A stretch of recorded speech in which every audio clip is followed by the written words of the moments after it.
Hello dear students, कैसे हैं आप लोग? सब बढ़िया। तो आज हम लोग बात करने वाले हैं बायोमोलिक्यूल्स के बारे में। क्लास 12 का ऑर्गेनिक केमिस्ट्री के ये एक इंपॉर्टेंट ब्रांच में आता है। हालांकि ये जो है बायोलॉजी भी समझिए और केमिस्ट्री, यानी कि बायोलॉजी और केमिस्ट्री का जो है मिलता जुलता एक चैप्टर बनाया गया है, जिसको कि हम लोग बायोकेमिस्ट्री के अंतर्गत रखते हैं। ये बायोकेमिस्ट्री है। बायोकेमिस्ट्री के अंदर में हम लोग ये बायोमोलिक्यूल्स की स्टडी करेंगे, ठीक है। तो आज के इस क्लास में हम लोग सीखेंगे कि बायोमोलिक्यूल्स का इंट्रोडक्शन, दैट मींस बायोमोलिक्यूल्स है क्या, इसमें हमें पढ़ाई किस चीज की करनी है, कार्बोहाइड्रेट्स क्या होते हैं, इनके बारे में आज हम लोग सीखेंगे। बहुत ही इंपॉर्टेंट लेक्चर होने वाला है, अंत तक आप लोग जरूर बने रहिएगा, अंत तक जरूर देखना है इस चीज को, ठीक है। समझिए यहां पर बायोमोलिक्यूल्स की सबसे पहले बात करते हैं हम लोग। हमारे पास जो ये चैप्टर है बायोमोलिक्यूल्स, ये आता है बायोकेमिस्ट्री के अंतर्गत, ये आता है बायोकेमिस्ट्री के अंतर्गत, ठीक है। अब ये बायोकेमिस्ट्री क्या होता है? तो बायोकेमिस्ट्री सिंपल कह सकते हैं स्टडी ऑफ लाइफ, जिसको आप लोग बायोलॉजी भी कहते हैं। स्टडी ऑफ लाइफ या स्टडी ऑफ लाइफ सिस्टम की बात कर सकते हैं। और जितने भी फेनोमेना होते हैं लाइफ सिस्टम में, यानी हमारे ही जीवन, हमारे यानी कि आवर लाइफ सिस्टम, हमारे ही जीवन के अंतर्गत जितने भी सारी प्रोसेस होती है, हमारे शरीर में जो भी प्रोसेस होते हैं, तो ये सभी प्रोसेस बायोकेमिस्ट्री में रखे जाते हैं, ठीक है। बायोकेमिस्ट्री की अगर ब्रांच की बात करें तो बायोकेमिस्ट्री का दो ब्रांच होता है, मेनली दो ब्रांच इसके पास है। एक होता है बायो ऑर्गेनिक, एक होता है बायो ऑर्गेनिक, और दूसरा होता है बायो इनऑर्गेनिक, ठीक है। अब बात यहां पर यह है कि बायो इनऑर्गेनिक हमारे सिलेबस में नहीं है। बायो इनऑर्गेनिक हम लोग को पढ़ाई नहीं करनी है, हम लोग को पढ़ाई करनी है बायो ऑर्गेनिक के बारे में, ठीक है ना। और इसी बायो ऑर्गेनिक का जो ये पोर्शन है ये बायोमोलिक्यूल्स है, यानी कि आपके सिलेबस में जो बायोमोलिक्यूल्स है वो बायो ऑर्गेनिक है। यानी कि हमारे बॉडी में जितने भी ऑर्गेनिक पार्ट्स हैं, ऑर्गेनिक केमिस्ट्री से संबंधित जो भी पार्ट्स हैं, हम लोग को उनकी स्टडी करनी है। हमें बायोमोलिक्यूल्स पढ़ना है, बायो ऑर्गेनिक को ध्यान रखते हुए बायो ऑर्गेनिक के अंतर्गत हमें पढ़ाई करनी है। बायो ऑर्गेनिक में अगर हम बात करें तो हमें पढ़ना क्या है, तो हमें पढ़ाई करनी है मॉलिक्यूल्स के बारे में। मॉलिक्यूल्स जो हमारे बॉडी में होते हैं उन मॉलिक्यूल्स की बात करनी है। किसी भी लिविंग ऑर्गेनिज्म के बॉडी में जो भी मॉलिक्यूल्स होते हैं उनकी पढ़ाई करनी है। अब मॉलिक्यूल्स में तो बहुत सारे मॉलिक्यूल्स हमारे बॉडी में होते हैं। इन सारे मॉलिक्यूल्स में जो सबसे इंपॉर्टेंट मॉलिक्यूल्स है वो तीन होते हैं। जनरली हम लोग तीन रखे हुए हैं।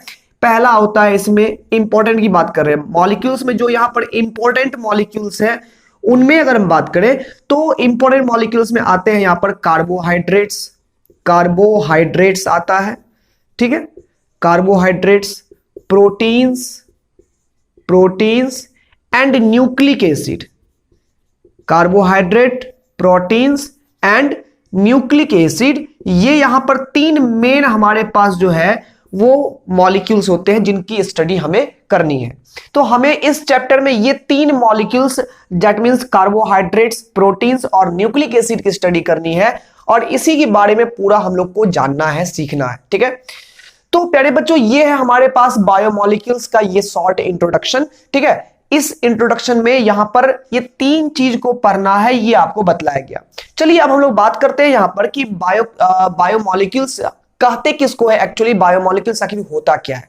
ध्यान दीजिए, यहां पर हम लोग अभी तक ये जानते थे कि हमारे बॉडी, अगर हम बॉडी की बात करें, अगर एक ह्यूमन बॉडी की ही बात करें, दैट मीन्स ये हमारा मान लीजिए बॉडी है, ठीक है। तो ह्यूमन बॉडी जो है वो बना होता है किससे? तो बॉडी पार्ट से बना होता है, बॉडी पार्ट से ये बना होता है, ठीक है। अब बॉडी पार्ट्स किससे बना होता है? तो आप जानते हैं टिश्यू से बना होता है। बॉडी पार्ट किससे बना होता है? टिश्यू से बना होता है। टिश्यूज किससे बने होते हैं? तो आपने पढ़ा है जो बेसिक, जो हमारे पास बॉडी के जो सबसे बेसिक और सिंपलेस्ट पार्ट होते हैं उनको हम लोग बोलते हैं सेल, ठीक है ना। Cell is the unit of our body, है ना। यानी कि हमारे बॉडी की सबसे स्मॉलेस्ट यूनिट जो होती है उनको हम लोग सेल बोलते हैं। लेकिन बात यहां पर ये है कि ये सेल भी कोई सिंपल ये आपका सिंपल कोई यूनिट नहीं होता है, इसके अंदर भी कई सारे मॉलिक्यूल्स होते हैं। यूं कह दे तो ये भी किसी न किसी कॉम्प्लेक्स से मिलके बना होता है। तो ये सेल जिन छोटे छोटे मॉलिक्यूल से मिलके बने होते हैं इनको हम लोग बोलते हैं बायोमोलिक्यूल्स। इनको हम लोग क्या बोलते हैं, बायोमॉलिक्यूल्स बोलते हैं। ये सेल जिन छोटे छोटे मॉलिक्यूल से मिलकर बने होते हैं उनको हम लोग बायोमॉलिक्यूल्स कहते हैं। अब ये सेल किन किन मॉलिक्यूल से बना हो सकता है, तो कार्बोहाइड्रेट्स होते हैं, प्रोटीन्स होता है, विटामिन होते हैं, न्यूक्लिक एसिड होता है, लिपिड्स होते हैं, ठीक है। तो कई सारे यहाँ पर बायोमॉलिक्यूल्स होते हैं जिनसे मिलकर के सेल बना होता है और सेल से फाइनली हमारा क्या बना होता है, पूरा बॉडी बना होता है, ठीक है। तो इस चैप्टर में यानी बायोमॉलिक्यूल्स में हम लोग को बहुत सारे मॉलिक्यूल्स की पढ़ाई करनी है, लेकिन जो मेन फोकस करना है इस चैप्टर में वो करना है कार्बोहाइड्रेट्स पर, प्रोटीन्स पर और किस पर, तो न्यूक्लिक एसिड पर। ये तीन टॉपिक आपने अगर अच्छे से पढ़ लिया तो बायोमॉलिक्यूल्स के क्वेश्चंस आप आराम से सॉल्व कर सकते हो।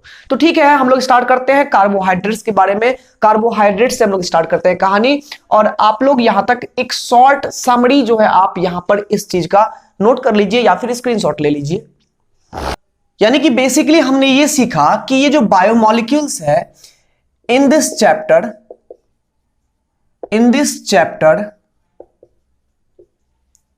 we will study about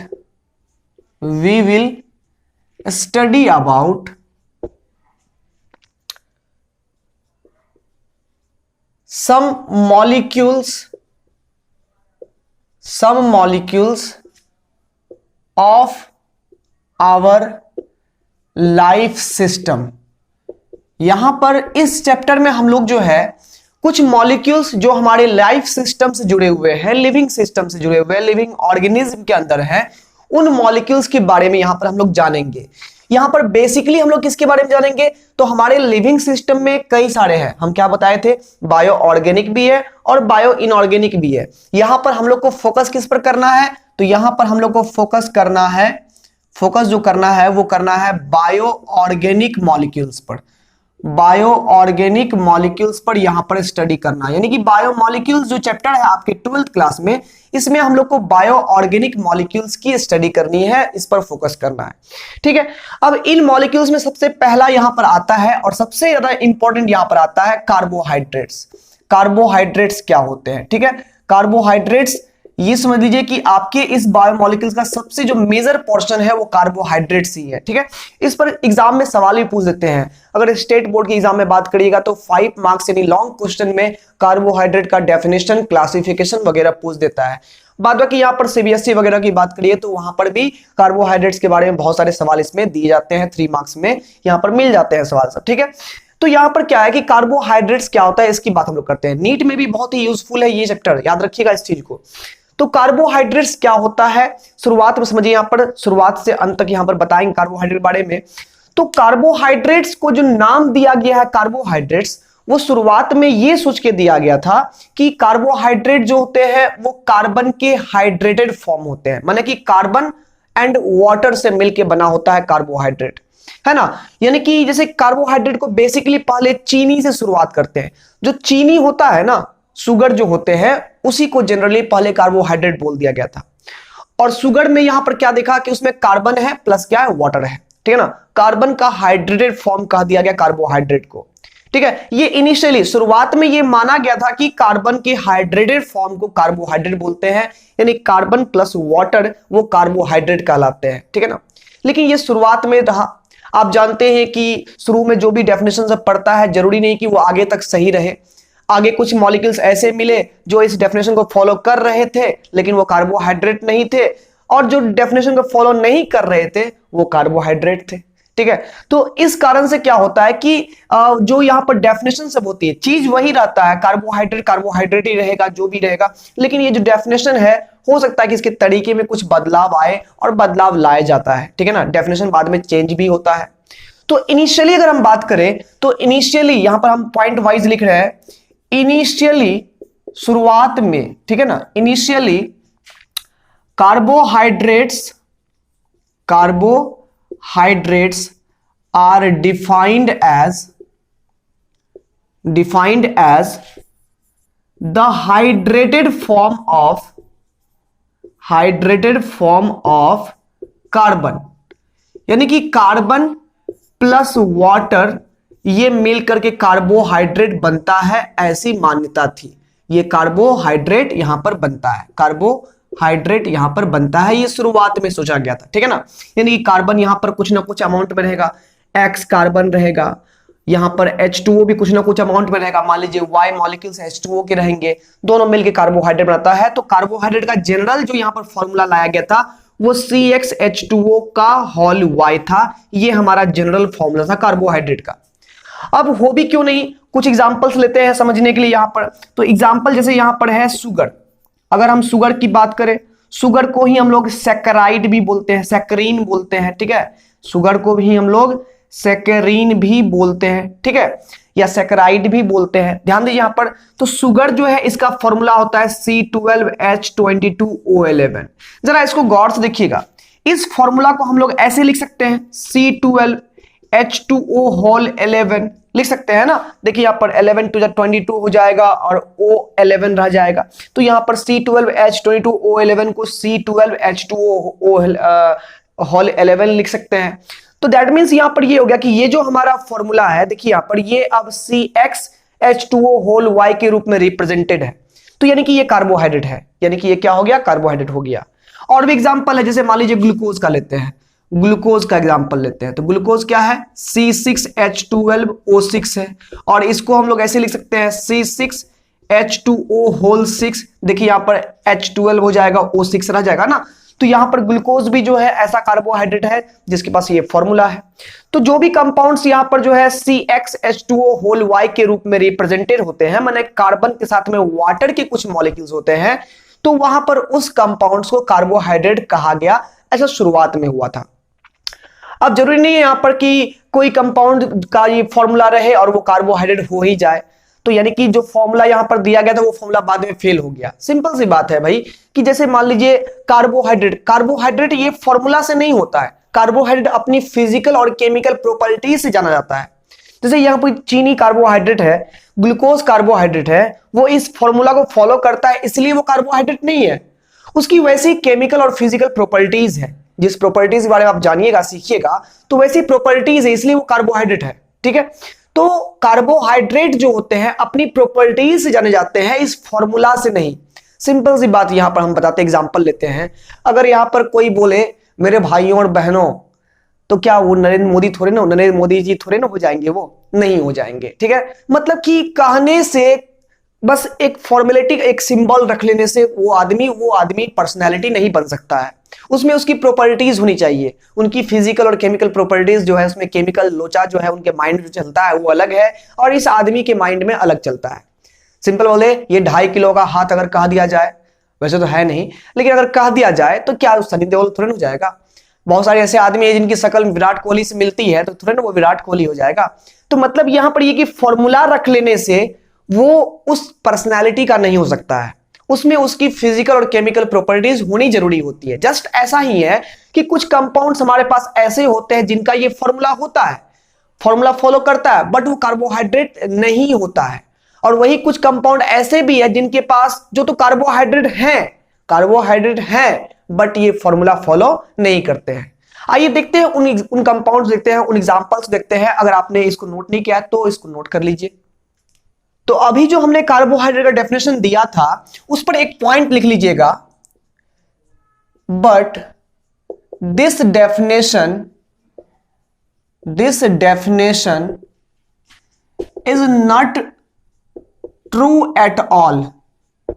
ये सही जगह पर, मतलब सब जगह पर ये सही साबित नहीं हुआ, ये डेफिनेशन सही साबित नहीं हुआ। बाद में इस डेफिनेशन को चेंज किया गया, बदलाव किया गया।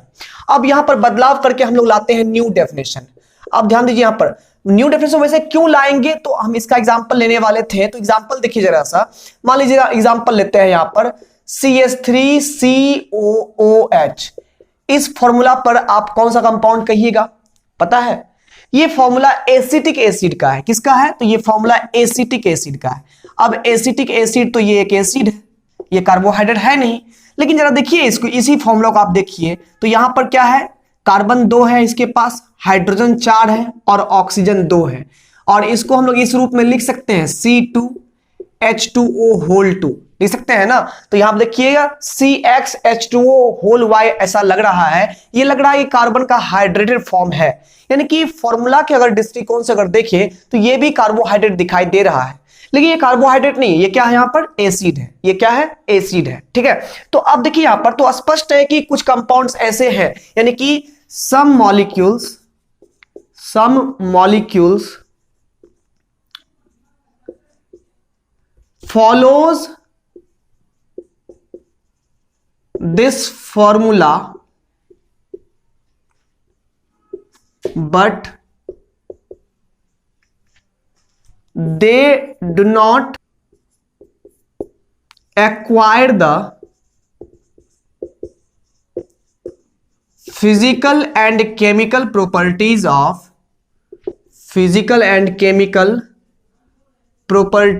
of carbohydrate. कहने का मतलब ये हो गया कि यहां पर जो है हमारे पास कुछ मॉलिक्यूल्स ऐसे होते हैं जिनके पास जो इस फॉर्मूला को फॉलो करते हैं, बट उसमें फिजिकल और केमिकल प्रॉपर्टीज कार्बोहाइड्रेट वाली नहीं होती है, ठीक है। वही अगर कुछ मॉलिक्यूल की बात करें, जैसे कि एक होता है, एग्जांपल यहां पर देखिएगा, एक होता है रेमनोज, ठीक है। रेमनोज एक कार्बोहाइड्रेट है, रेमनोज का फॉर्मूला होता है C6H12O5, ठीक है। ये रेमनोज का फॉर्मूला है, ये कार्बोहाइड्रेट है, इसमें फिजिकल और केमिकल प्रॉपर्टीज जो है वो कार्बोहाइड्रेट वाली होती है, ठीक है ना। इज अ कार्बोहाइड्रेट, लेकिन आप अगर देखिएगा तो ये आपका जो है ना C6H12O5 CxH2O होल Y पर कभी नहीं बैठ पाएगा। यहां पर आप जो है ना अगर 10 यहां से हाइड्रोजन लीजिएगा तब यहां H2O का हॉल यहां पर 5 लिख पाइएगा, फिर भी यहां पर 2 हाइड्रोजन बचा हुआ रह जाएगा। दैट मींस यहां पर ये हो गया कि ये जो है आपका ये फॉर्मूला को फॉलो नहीं करता है। तो यहां पर rhamnose is a carbohydrate but it doesn't follow the general formula. ये जो जनरल फॉर्मूला हम लोग लिए हुए हैं यहां पर CxH2O होल Y, इस फॉर्मूला को ये फॉलो नहीं कर रहा है। मतलब यहां पर ये होगा कि कुछ कार्बोहाइड्रेट होने के बावजूद इस फॉर्मूला को फॉलो नहीं करते हैं, और कुछ कंपाउंड जो कार्बोहाइड्रेट नहीं है तो इस फॉर्मूला को वो फॉलो कर लेते हैं। इसलिए आप लिखा गया है कि ये जो डेफिनेशन था कार्बोहाइड्रेट का वो सभी जगह पर सही साबित नहीं हुआ। अब यहां पर जब पूरी तरह से सही साबित ये नहीं हो पाया, तब तो यहां पर बदलाव करने की जरूरत थी, क्योंकि हम लोग जानते हैं परिवर्तन ही संसार का नियम है। अच्छे दिन तो आएंगे, तो अच्छे दिन लाने के लिए अब ये फॉर्मूला बदलना पड़ेगा, डेफिनेशन बदलना पड़ेगा, और अब नया डेफिनेशन यहां पर लाया गया। मॉडिफिकेशन होते रहता है केमिस्ट्री में, साइंस में मॉडिफिकेशन होते रहता है, और यूं कहते कि मॉडिफिकेशन का ही नाम साइंस है। तो यहां पर जो है साइंस में बदलाव होगा, कार्बोहाइड्रेट का नया डेफिनेशन आएगा। अब नया डेफिनेशन यहां पर आने वाला है। क्या आपने यहां तक लिखा और यहां तक सीखा? कमेंट में जरूर आप लोग बताइएगा जरूर। तो अब बात करते हैं हम लोग न्यू डेफिनेशन की। अब यहां पर आता है हमारा topic new definition of carbohydrate, ठीक है। न्यू डेफिनेशन, अब ये क्या है? तो इसका नया डेफिनेशन है all the optically active polyhydroxy aldehydes और कीटोन्स आर कॉल्ड कार्बोहाइड्रेट्स। तो यहां पर लिखा हुआ है कि 3 बातें हैं। जितने भी ऑप्टिकली एक्टिव, अब ऑप्टिकली एक्टिव क्या होता है? अगर आप ऑर्गेनिक केमिस्ट्री में बायोमोलिक्यूल्स तक पहुंच गए हैं और ऑप्टिकल एक्टिविटी आप क्या होता है वो अगर नहीं जानते हैं तो बहुत बड़ी खराब बात है। आप ऑप्टिकल एक्टिव का टॉपिक जाकर के बुक से पढ़िए या यूट्यूब पर देख लीजिए, ठीक है। तो जहां भी देखना है तो ठीक है। तो ऑप्टिकल एक्टिव क्या होता है? जो ऑप्टिकल आइसोमर्स पढ़े होंगे। सिंपल बात यहां बताते हैं कि एक टर्म आता है कि कायरलिटी क्या होती है। कायरलिटी माने कायरल कार्बन क्या होता है? तो सिंपल बात है कि अगर कार्बन के पास, यानी कि कार्बन के जो 4 बॉन्ड होते हैं, अगर चारों वैलेंसीज 4 डिफरेंट एटम्स और ग्रुप से सेटिस्फाइड होते हैं तो उस कार्बन को कायरल कार्बन बोलते हैं। और ऐसा कहा जाता है कि जहां पर कायरल कार्बन होता है या जिस कंपाउंड में कायरल कार्बन होता है वो कंपाउंड ऑप्टिकली एक्टिव कंपाउंड होता है। और जितने भी कार्बोहाइड्रेट्स होते हैं वो ऑप्टिकली एक्टिव होते हैं, पॉलीहाइड्रोक्सी होते हैं, पॉलीहाइड्रोक्सी एल्डिहाइड होते हैं, या फिर कीटोन्स होते हैं। यानी कि कार्बोहाइड्रेट के बारे में अगर बात करें तो ऐसे कंपाउंड जो कंपाउंड ऑप्टिकल एक्टिव भी हो, पॉलीहाइड्रोक्सी एल्डिहाइड या कीटोन भी हो, ठीक है, तो ऐसे कंपाउंड कार्बोहाइड्रेट कहलाते हैं। नहीं तो इसका एक डेफिनेशन और है कि ऐसे भी कंपाउंड कार्बोहाइड्रेट कहलाते हैं जो इस तरह कंपाउंड दे देते हैं हाइड्रोलाइसिस करने के बाद। यानी कि अगर किसी कंपाउंड में वाटर मिला दे और वाटर मिला दे यानी कि हाइड्रोलाइसिस कर दे, और हाइड्रोलाइसिस करने के बाद इन्हीं प्रॉपर्टीज वाला वो कंपाउंड में कन्वर्ट हो जाए, टूट जाए, ठीक है, तो वो जो कंपाउंड है वो भी कार्बोहाइड्रेट कहलाएगा। फॉर एग्जाम्पल यहां पर हम बात करें सिंपल सी बात, तो कार्बोहाइड्रेट के लिए यहां पर मेनली जो पॉइंट आया हुआ है वो देखिए क्या है। तो पॉइंट आया हुआ है यहां पर क्या, कि ये कंपाउंड जो कार्बोहाइड्रेट होते हैं वो ऑप्टिकल एक्टिव होते हैं, ऑप्टिकली एक्टिव होते हैं। दूसरा ये पॉलीहाइड्रोक्सी एल्डिहाइड होते हैं, या फिर पॉलीहाइड्रोक्सी कीटोन होते हैं, ठीक है। अब यहां देखिए पॉलीहाइड्रोक्सी का मतलब क्या हो गया, इसमें ढेर सारे OH ग्रुप रहेंगे, ठीक है, OH ग्रुप को ही हाइड्रोक्सी ग्रुप बोलते हैं, और पॉली मतलब मैनी होता है, यानी ऐसे कंपाउंड में ढेर सारे OH ग्रुप रहेंगे। और उसके बाद एल्डिहाइड तो समझते ही आप लोग हैं, तो एल्डिहाइड क्या होता है, तो ये जो CHO का फंक्शनल ग्रुप होता है, CHO का जो ये फंक्शनल ग्रुप होता है वो एल्डिहाइड होता है। और अगर वही यहां पर CO का फंक्शनल ग्रुप होता है तो ये कीटोन होता है। यानी ऐसे कंपाउंड जिसमें OH ग्रुप भी ढेर सारे हो और वो एल्डिहाइड हो या तो कीटोन का उससे फंक्शनल ग्रुप हो, मेन ग्रुप उसमें इन दोनों में से किसी एक का हो, साथ ही साथ वो कंपाउंड ऑप्टिकली एक्टिव होने चाहिए, यानी उसमें कायरल कार्बन एटलीस्ट कम से कम एक ना एक कायरल कार्बन होना चाहिए, तब ऐसे कंपाउंड जो है वो कार्बोहाइड्रेट कहलाएंगे। नहीं तो वैसे भी कंपाउंड कार्बोहाइड्रेट कहलाएंगे जिनका हाइड्रोलाइसिस करने पर इस प्रॉपर्टी रखने वाला, ये वाला प्रॉपर्टी रखने वाला ऐसा कोई कंपाउंड में वो कन्वर्ट अगर हो सकता है तो वो कंपाउंड भी कार्बोहाइड्रेट कहलाएगा। यानी कि डेफिनेशन में यहां पर एक चीज और नोट कर लीजिएगा, और दोज कंपाउंड्स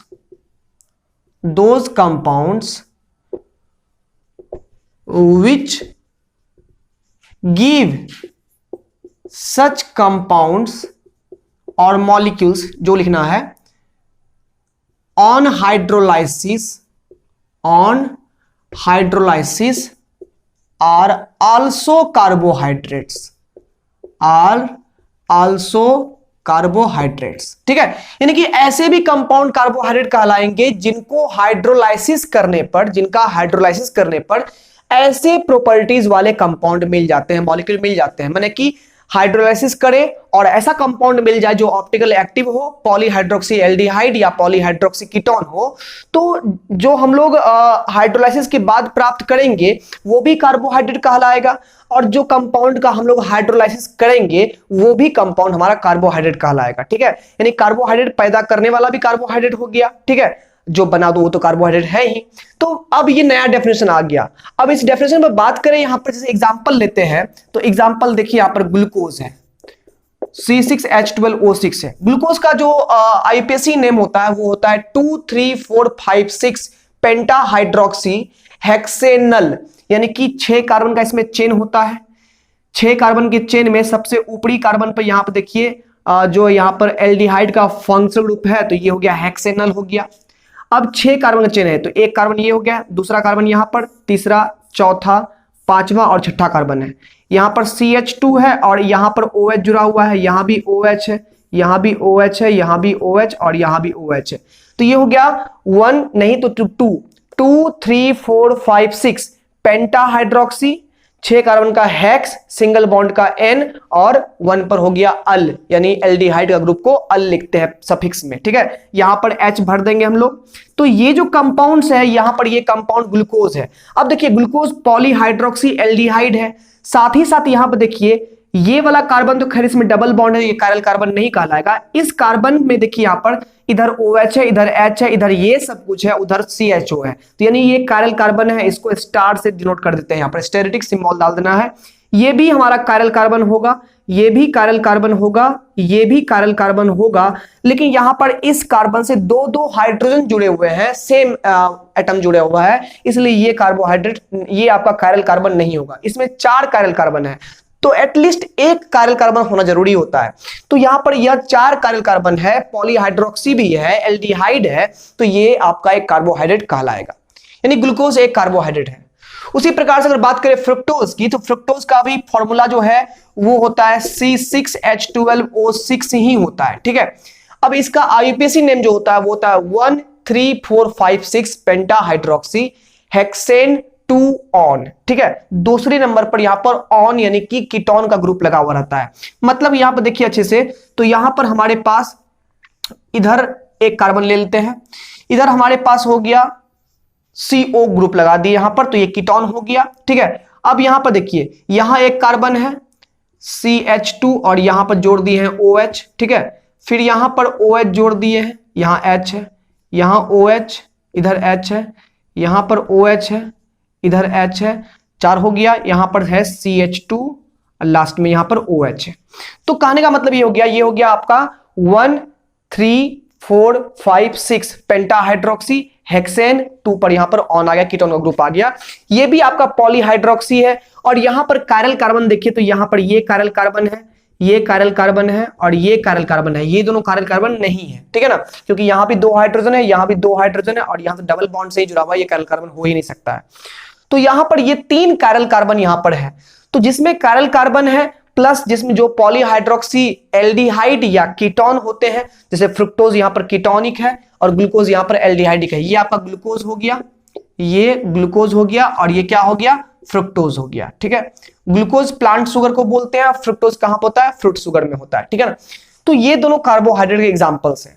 तो आई होप आपको यहां पर समझ में आ गया होगा कि कार्बोहाइड्रेट का पुराना डेफिनेशन क्या था, वो क्यों फेल कर गया और नया डेफिनेशन क्या है, उस पर यहां पर एग्जांपल्स भी आपको समझ में आ गए होंगे। तो आज कार्बोहाइड्रेट के यानी कि कार्बोहाइड्रेट साथ ही साथ बायोमोलिक्यूल्स के इंट्रोडक्शन क्लास में बस इतना ही। आई होप आपको समझ में आया होगा। डेफिनेटली कल इसी टाइम में आपके सामने एक नया लेक्चर होगा, लेक्चर 2 बायोमोलिक्यूल्स का। आप लोग उसे भी देखिए और एंजॉय करें उस चीज को। मिलते हैं अगले वीडियो में, तब तक के लिए best of luck and take care.